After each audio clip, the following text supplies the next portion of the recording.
হাজারো বাবার হাতে ফোসকা পড়ে যায় তার মেয়ের কাপড় জোগাতে, আর সেইখানে 14ই ফেব্রুয়ারির দিন হাজারো মেয়ে কাপড় খুলবে তার ভালোবাসার প্রমাণ দিতে।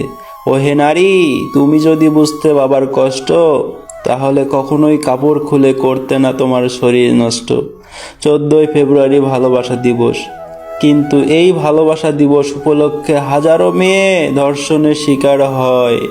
নারী মা, নারী বোন, নারী মেয়ে, নারী জীবন সঙ্গী।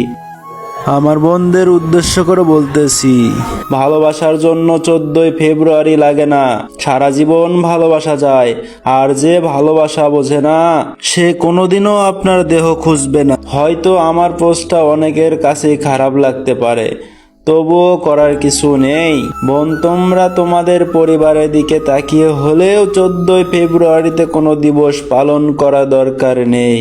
তোমার মনে রাখতে হবে তুমি একজন মেয়ে, তোমার মান সম্মান তোমার কাছে অনেক দামি। একটি দুর্ঘটনা সারা জীবনের কান্না। যে ছেলে শরীর চায় সে ভালোবাসে না, 100% নিশ্চিত। যদি কেউ চায় তাহলে বলবে আগে বিয়ে করতে, বিয়ে যদি না করে বুঝে নিও তার মানে ঝামেলা আছে। এতক্ষণ সঙ্গে থাকার জন্য অসংখ্য ধন্যবাদ আপনাদেরকে। যদি কথাগুলো ভালো লেগে থাকে অবশ্যই শেয়ার করবেন প্লিজ।